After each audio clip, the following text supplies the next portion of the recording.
Rescisão antecipada. No caso de rescisão antecipada motivada pelo empregador, ou seja, demissão, além das verbas que já aprendemos, além das verbas já descritas, será devido também o artigo 479, conforme abaixo. Artigo 479 da CLT. Nos contratos que tenham termo estipulado, o empregador que sem justa causa despedir o empregado será obrigado a pagar-lhe, a título de indenização e por metade, a remuneração a que teria direito até o término do contrato.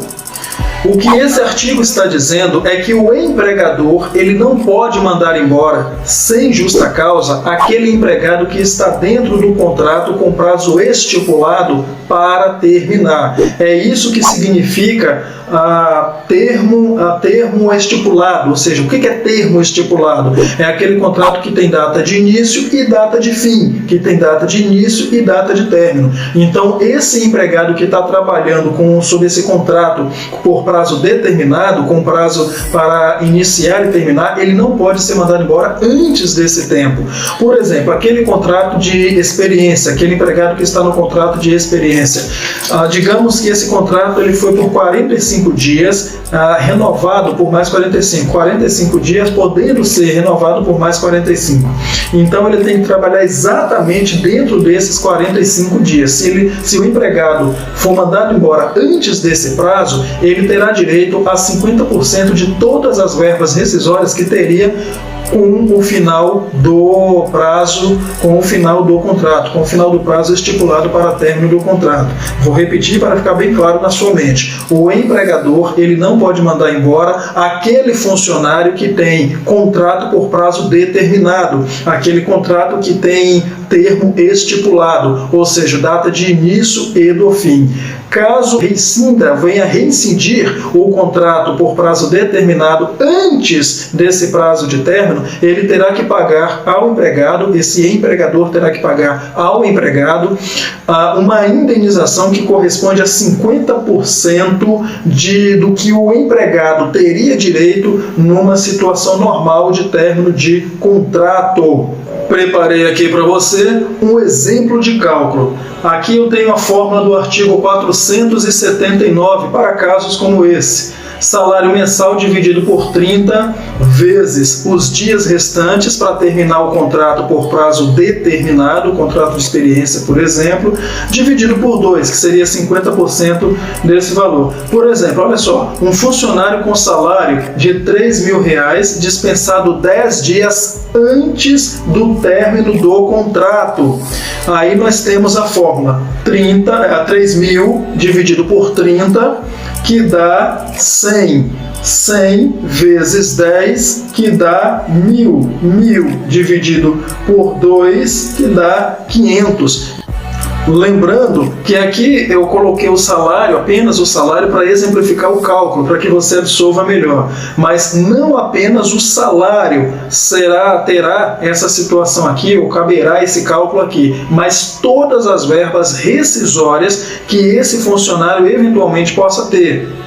Férias, 13º salário, férias proporcionais, 13º salário proporcional, por exemplo, adicionais, como adicional noturno, periculosidade, qualquer verba rescisória, qualquer valor que o funcionário pudesse ter no final do contrato, se o final do contrato fosse respeitado. Coloquei o salário apenas para que você pudesse absorver melhor. E então vale para todas as verbas.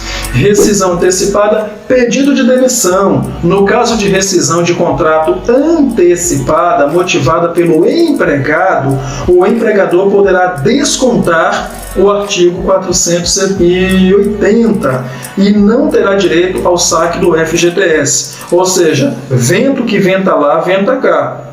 Se o funcionário também decidir reincidir o contrato antes do prazo estipulado para seu fim, aquele contrato por prazo determinado, ele também vai pagar a indenização, ele também vai indenizar a empresa.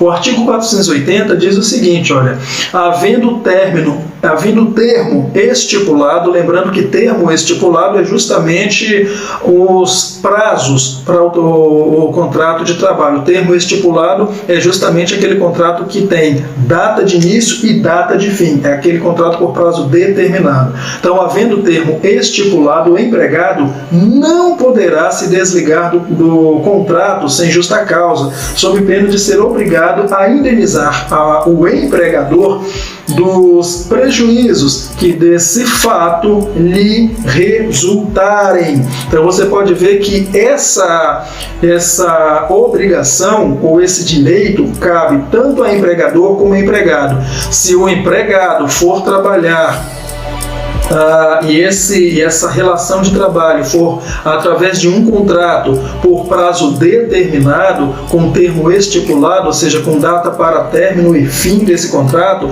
nem o empregador nem o empregado poderá rescindir esse contrato antes desse término, não poderá rescindir esse contrato antes da data para finalização desse contrato. Os dois estarão sujeitos à indenização um ao outro, se assim o fizer. O parágrafo 1º diz o seguinte: a indenização, porém, não poderá exceder aquela a que teria direito o empregado em idênticas condições. Na verdade, eu coloquei uma observação aqui que o cálculo do artigo 480 é exatamente igual ao cálculo do artigo 479. A mesma coisa que nós calculamos, o mesmo jeito que nós calculamos lá no 479 é o 480. Não tem diferença. Mas qual é o prazo para pagamento das verbas rescisórias pela empresa ao empregado? Quanto tempo a empresa tem para pagar os direitos trabalhistas após a demissão? Quando o funcionário é dispensado ou pede demissão do seu emprego, a empresa tem o prazo máximo de 10 dias corridos para efetuar o pagamento dos seus direitos trabalhistas. O prazo se encontra previsto na CLT, lá no seu artigo 477. Então, esse é o prazo, 10 dias corridos, para que a empresa possa quitar as verbas rescisórias quando manda o funcionário embora, quando demite o funcionário ou mesmo quando ele pede demissão. Vejo você no próximo assunto. E para você que está estudando aqui, temos também o treinamento completo de especialista em departamento pessoal, que vai transformar você num especialista nessa área. Então, para você que está saindo da faculdade, para você que está na faculdade, para você que está fazendo faculdade de administração, tecnólogo em administração, ciências contábeis, RH ou áreas afins, é perfeito para você ingressar nessa área extremamente promissora e lucrativa.